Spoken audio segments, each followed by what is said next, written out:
Dice, aplicaciones de la ecuación de la conservación de la masa. Cuando un fluido se comporta matemática y estrictamente como incompresible. ¿De acuerdo? Bueno, vamos a ver. Un flujo o un fluido que es incompresible es aquel en el cual su volumen no cambia por efecto de la presión. Bueno, ¿eso qué significa? Que si la masa es igual a la densidad por el volumen y el volumen no cambia, forzosamente tampoco debe cambiar la densidad, o lo que es lo mismo. Si se conserva la masa,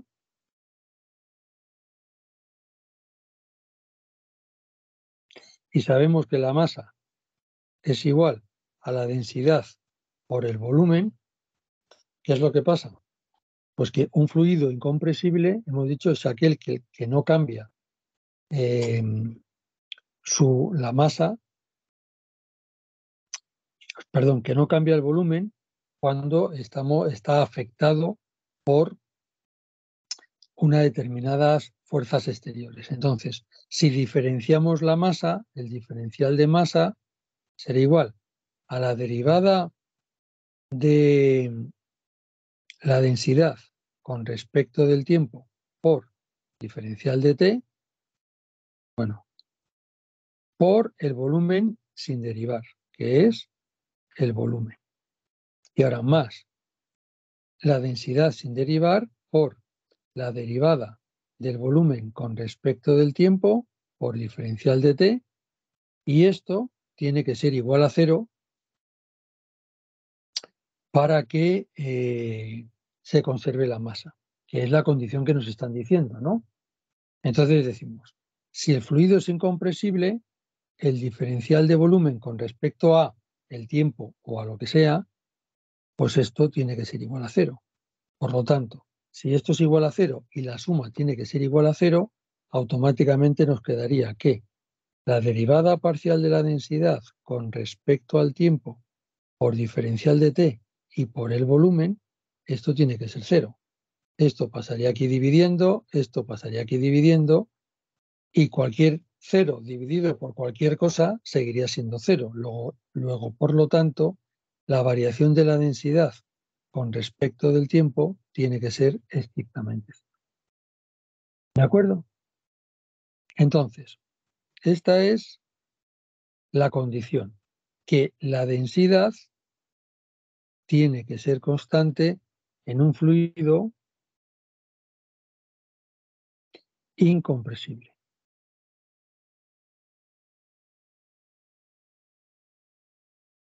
Vale. Entonces, como la densidad, bueno, a lo mejor no es estrictamente constante, pero la variación es absolutamente mínima. Por ejemplo, cuando nosotros comprimimos aire, claramente el aire cambia de volumen porque es un fluido compresible, es un gas.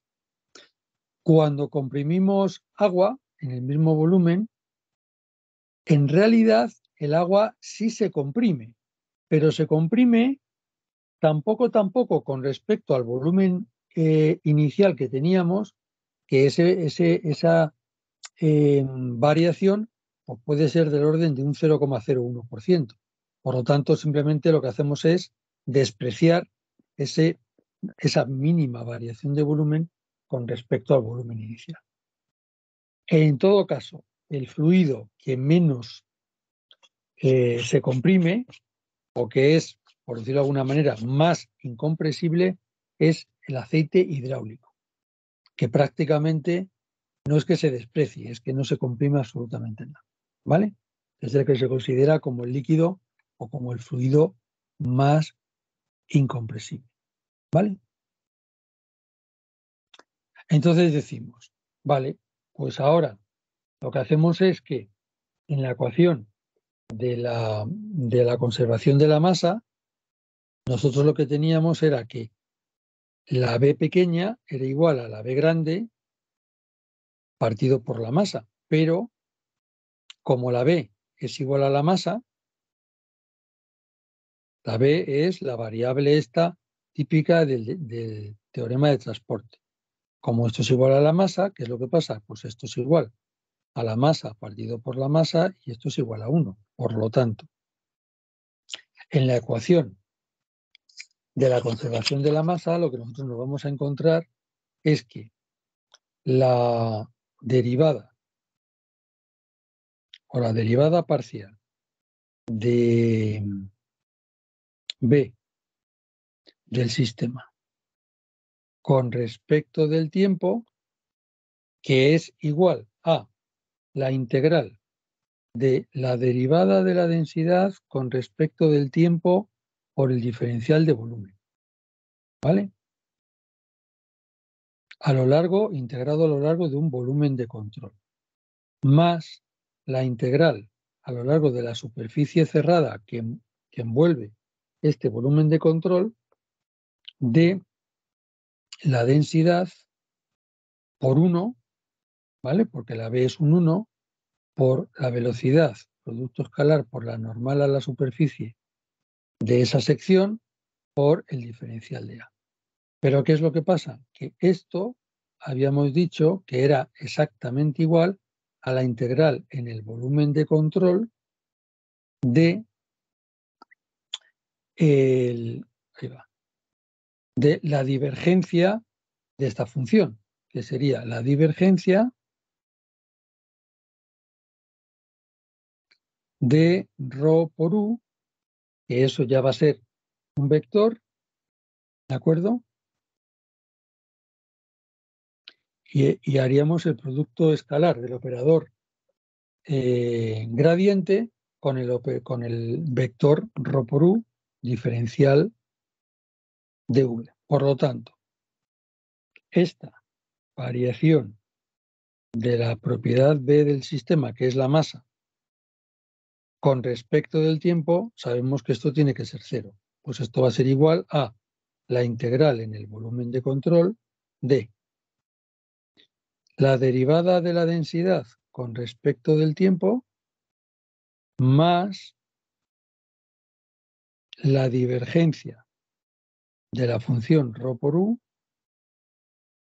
por diferencial, esto sería así. A ver, un segundo, que esto no lo he puesto yo bien. Esto sería así con un corchete. Y todo ello por el diferencial de volumen, que es el que yo saco como factor común. Entonces, en este caso, si el fluido es incompresible, pues esto de aquí es igual a 0, porque es un fluido incompresible.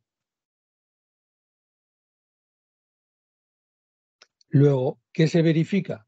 Se verifica que la integral en el volumen de control de la divergencia de ρ por u, esto es un producto escalar, diferencial de v, pues tiene que ser igual a 0. O podríamos decir que la integral a lo largo de la superficie cerrada que engloba a este elemento sería ρ por u, producto escalar por el vector normal a la superficie, diferencial de superficie. Y esto es igual a 0. Pero como la ρ es constante, sale fuera de este integral. Por lo tanto, esto sería lo mismo que decir que la integral a lo largo de una superficie cerrada de U, producto escalar, o el campo de velocidades, producto escalar por la normal a la superficie y por diferencial de superficie, esto tiene que ser igual a 0. A 0 si queréis partido por ρ, pero en el fondo tiene que ser 0. ¿De acuerdo? Entonces nosotros nos podemos encontrar con estas dos opciones. O bien esta, o bien esta. ¿De acuerdo? Bueno, entonces decimos, a ver, ¿qué os dice por aquí en el este? Aplicaciones.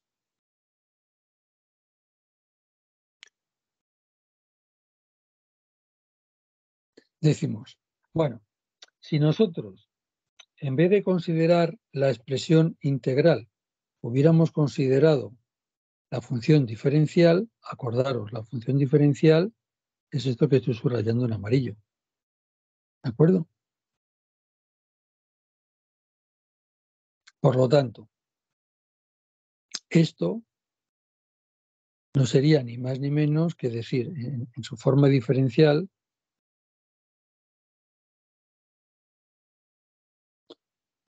decir que la derivada parcial de la densidad con respecto del tiempo más el gradiente aplicado al vector, que no es ni más ni menos que la divergencia de ρ por u, esto tiene que ser igual a 0. ¿De acuerdo? Entonces, la divergencia de ρ por u lo podríamos poner como la derivada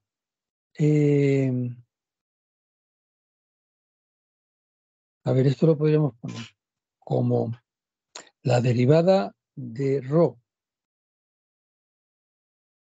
con respecto a cualquier variable. Vamos a ponerlo que como el gradiente es un gradiente espacial, esto es el operador este gradiente no es ni más ni menos que la derivada con respecto a x de lo que sea en la dirección del eje y, más la derivada con respecto a y en la dirección del eje j, más la derivada de lo que sea con respecto a z en la dirección del eje k.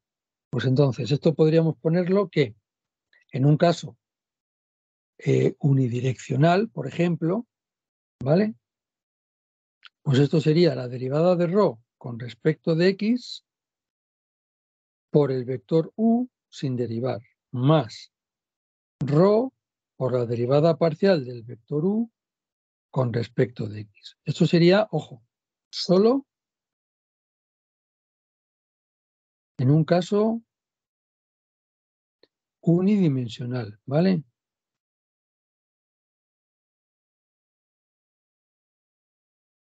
¿De acuerdo? Fijaros que si fuera en 2 dimensiones o en 3 dimensiones, sería, en general,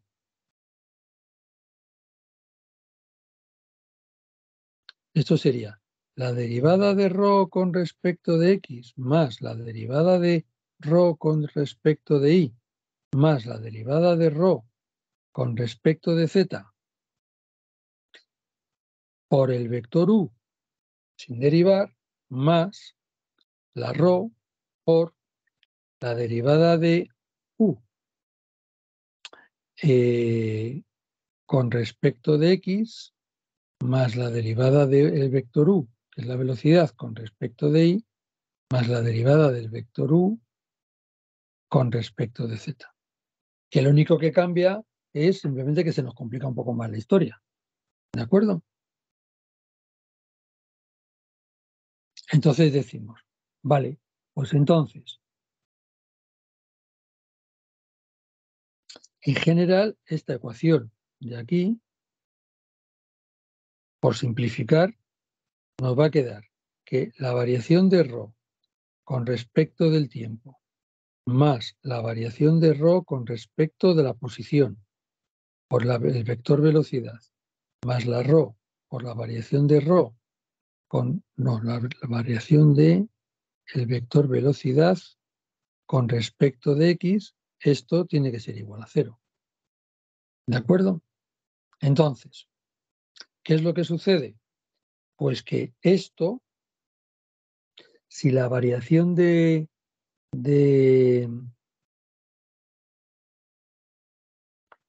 ρ con respecto del tiempo es 0, porque estamos en un caso incompresible, ¿de acuerdo? Pues todo esto tiende hacia 0, ¿lo veis? Entonces, esto nos quedaría, esto es por ser un flujo incompresible.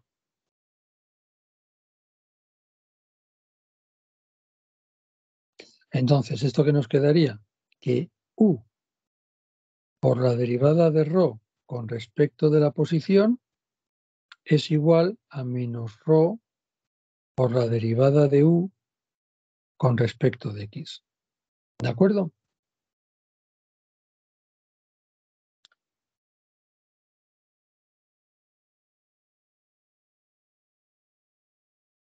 Entonces,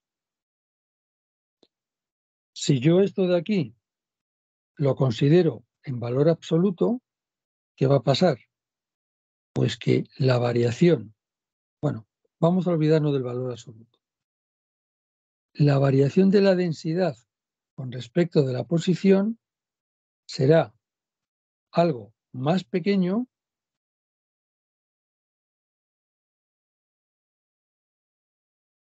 que la variación de la velocidad con respecto de la posición. ¿De acuerdo? Es decir, si yo tengo un tubo, imaginaros un tubo así, con su eje por aquí, ¿qué es lo que sucede? Pues que por conservación de la masa, si aquí la velocidad media de este régimen es así de pequeña porque tenemos una sección muy grande, pues aquí en la salida, o prácticamente en la salida, su velocidad tendrá que ser mucho más grande. Por lo tanto, según ha variado la posición del eje X, la velocidad claramente ha cambiado. Sin embargo, la densidad no habrá cambiado. ¿De acuerdo? O apenas habrá cambiado, o prácticamente no ha cambiado nada. Por lo tanto, ¿qué es lo que pasa? Que lo que yo puedo decir es que la derivada de ρ con respecto de X por 1 partido por ρ, porque esto lo paso al otro lado, la U la paso para el otro lado, será igual a menos la derivada de U dividido por U, no, dividido con respecto de X, con respecto de X, por 1 partido por U. ¿De acuerdo? Por lo tanto, ¿esto qué es lo que queda? Me queda que la derivada de ρ dividido por ρ y por 1 partido por diferencial de X, o por la derivada parcial de X, vamos a ponerlo así, es igual a menos diferencial de U partido por U por 1 partido por la derivada de X. Y esto se me anula. ¿De acuerdo? Por lo tanto, lo que nosotros vamos a decir es que como consecuencia de la conservación de la masa, ¿vale?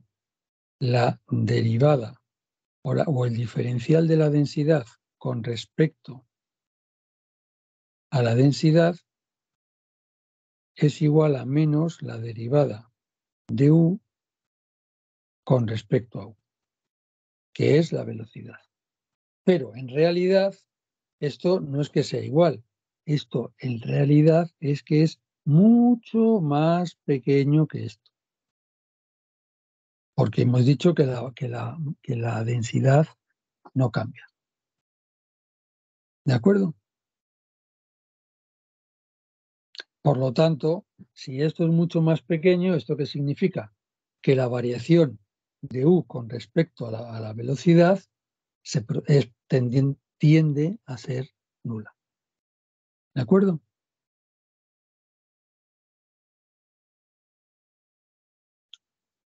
Entonces, como hemos dicho que la superficie puede variar a lo largo de la dirección X, pues esto ¿qué se verifica? Se verifica que cuando yo me voy a la función integral, pues la variación de U tiene que ser inversamente proporcional a la variación de la superficie. Entonces, decimos, pues en la ecuación integral que la tenemos aquí arriba, este recuadro de aquí, decimos, si la U solamente cambia con la posición de la posición X, pues según se vaya variando la X, toda la velocidad U creciente será a costa de una diferencial de superficie decreciente. Estamos aquí, en este punto y en este punto. ¿De acuerdo? Porque la sección normal, en este caso en una condición unidimensional, pues no va a cambiar. ¿Vale?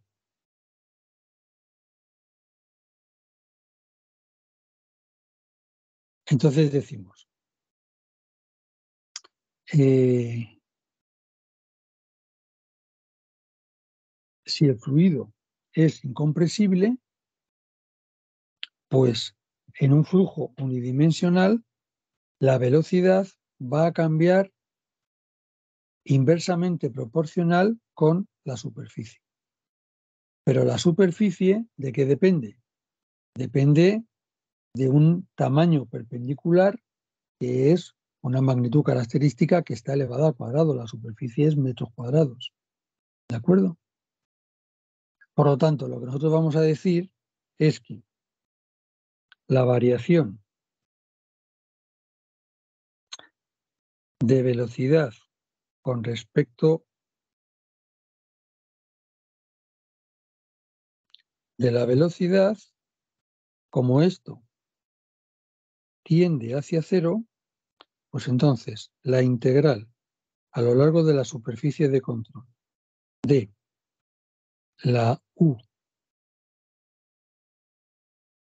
por la N y por el diferencial de superficie, esto, si se conserva la masa y es un fluido incompresible, tiene que ser cero.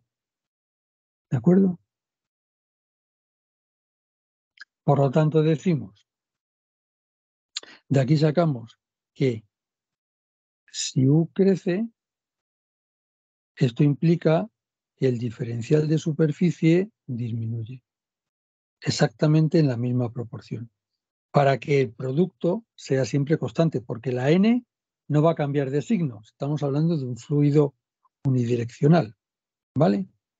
Pero estos son metros al cuadrado y estos son metros partido por segundo, ¿vale? Entonces, si nosotros consideramos la velocidad, si llamamos a la velocidad del sonido en el fluido, ¿de acuerdo? Pues podemos decir que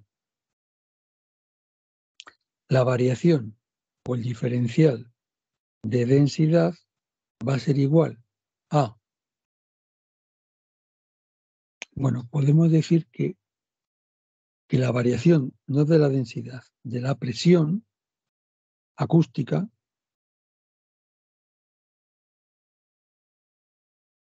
de P como presión acústica, va a ser igual a la velocidad al cuadrado por el diferencial de densidad.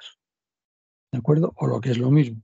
Nosotros decimos que la variación de presión que hay entre dos puntos de una sección de control o de un volumen de control de una tubería con respecto, estos son derivadas parciales, con respecto a la densidad es aproximadamente igual a la velocidad del sonido al cuadrado en condiciones normales. ¿De acuerdo? Entonces, a partir de aquí diremos que el diferencial de presión va a ser igual a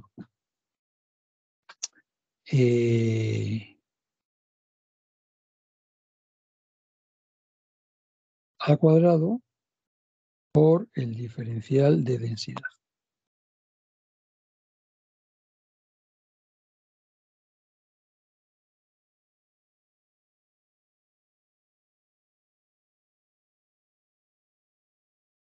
Y ahora, aquí,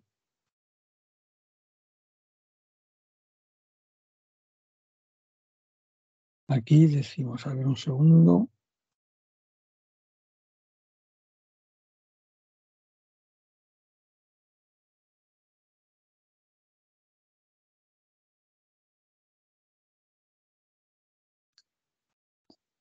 Y hay una cosa que no me cuadra, falta algo, no sé exactamente qué es lo que es.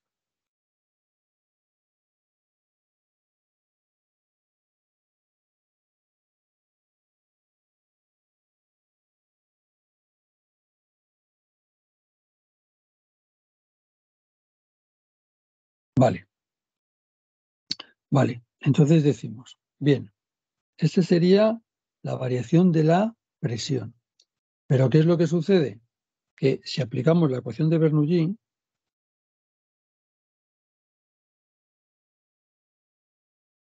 que es la de la conservación de la energía, ¿de acuerdo?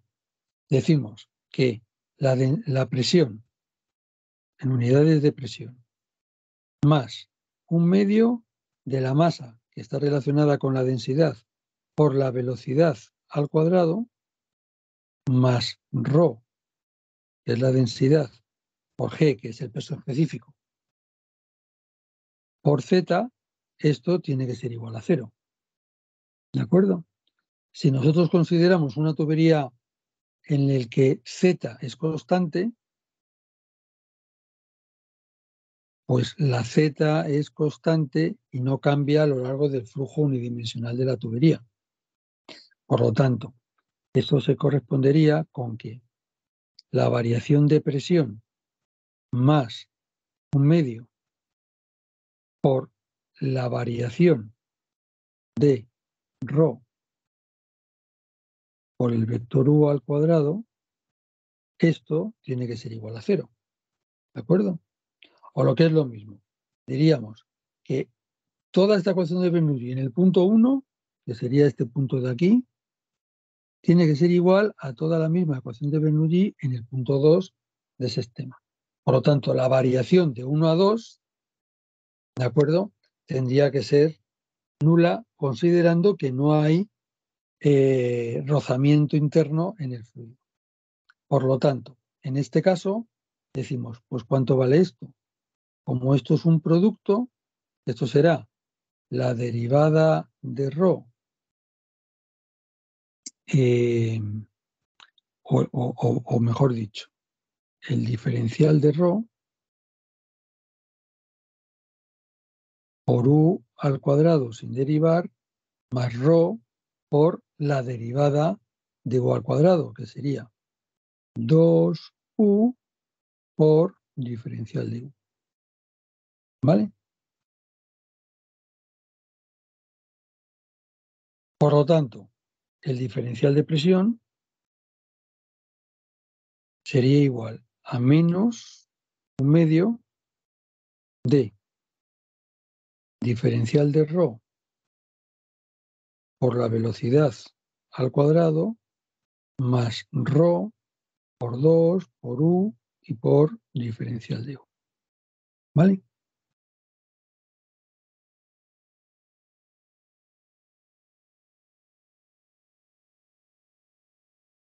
Pero el diferencial de ρ es cero porque es un fluido incompresible. Por lo tanto, esta variación de presión, que va a ser cero, no es ni más ni menos este 2 se me va con este 2 y 0 es igual a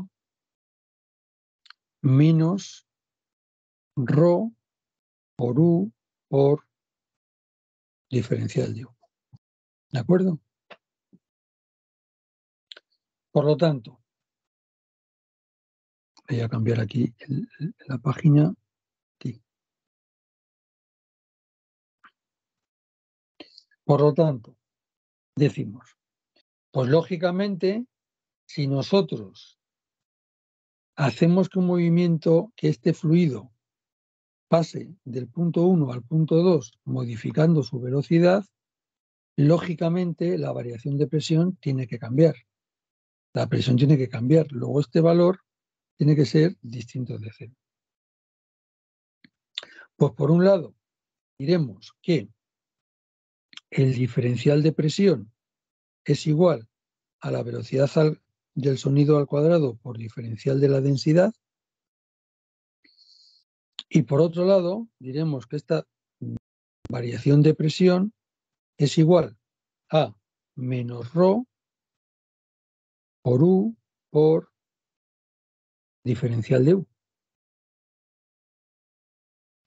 Por lo tanto, cuando igualamos esto, diremos que A cuadrado diferencial de ρ es igual a menos ρ por U por diferencial de U. Por lo tanto, diferencial de ρ partido por ρ, porque esto lo llevamos hacia abajo, tiene que ser igual a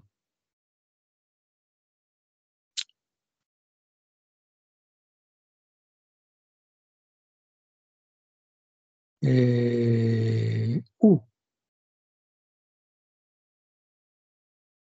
partido por A cuadrado por diferencial de U. ¿De acuerdo?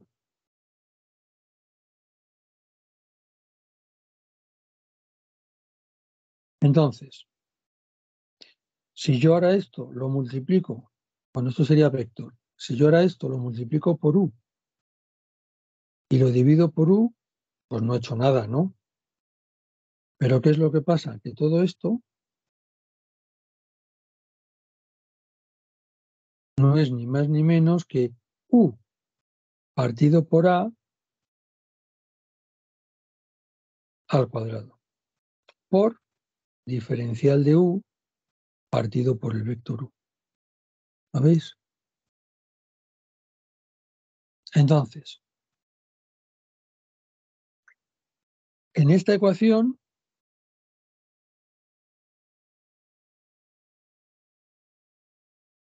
¿de acuerdo? Pues lo que nosotros vamos a hacer va a ser que a la relación U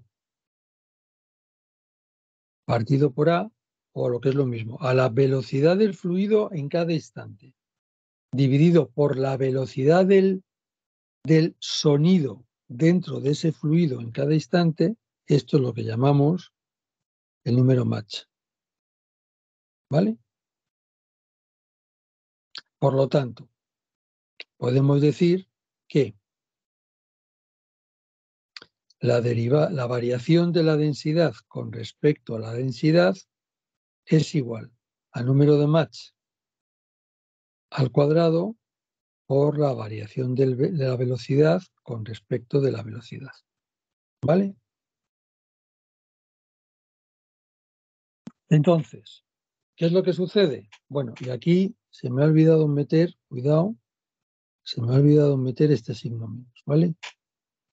Que hasta ahora hemos arrastrado el signo menos aquí, ¿vale? Entonces, simplemente, si una cosa crece, la otra disminuye, ¿vale? Entonces, ¿qué es lo que pasa? Pues que esto lo que implica es que el valor absoluto de el número de menos el número de Mach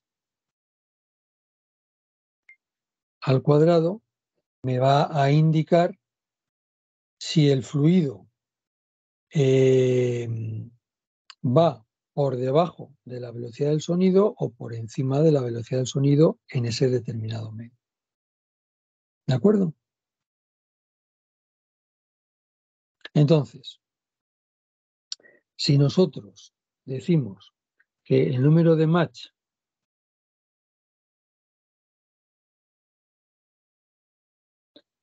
es igual a 1, ¿de acuerdo? Pues entonces decimos, pues el fluido se comporta de manera compresible. Porque al variar la velocidad longitudinal U, pues automáticamente varía la densidad. ¿Vale? Entonces, estaríamos, si esto es igual que 1, bueno, o si es mayor que 1, estaríamos hablando de un fluido incompresible. Perdón, un fluido compresible.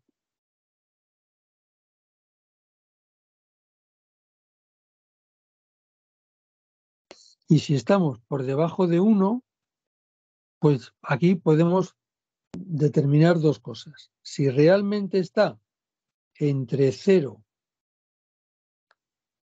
Mach y 0,3, pues se dice que el fluido es incompresible.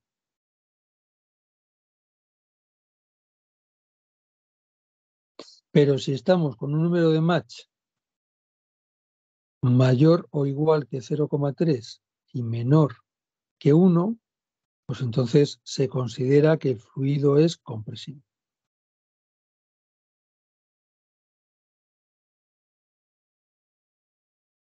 ¿De acuerdo? Entonces, el número de Mach va a depender ¿de qué? Pues de la velocidad del sonido en el medio que sea. Entonces, la velocidad del sonido en el aire, pues es aproximadamente unos 1200 kilómetros hora. Y la velocidad del sonido en el agua es aproximadamente 18.000, creo que eran 18.300 o algo así.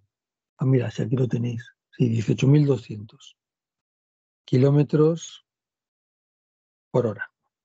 ¿De acuerdo? Entonces, en función de esta velocidad, ¿vale? Pues nosotros decimos, si la velocidad a la que se mueve el fluido por un conducto es más pequeño que 0,3 veces la A, la velocidad del sonido en ese conducto, estamos hablando de un caso subsónico. Entonces, el número de Mach, cuando esto es menor que 1, es subsónico. Cuando es igual a 1, es igual a 1, es sónico, alcanza la velocidad del sonido, y cuando es mayor que 1, es supersónico. ¿De acuerdo? Y esta es, digamos, la particularidad que tiene la conservación de la masa en general en cualquier tipo de fluido. Entonces decimos, vale, pues con arreglo a esto, ¿es viable mover un líquido? Por ejemplo, ¿es viable mover el agua a velocidades supersónicas? Pregunto. Pues es imposible. ¿Por qué?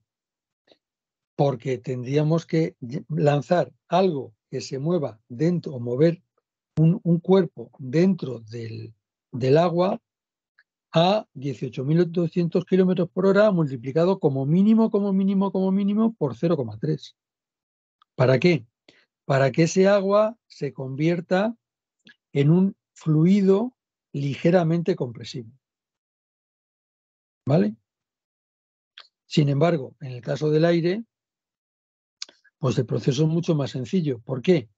Porque su velocidad es del orden de 1000 veces, o sea, 10 veces más pequeña, del orden de 1200 en vez de 18.000.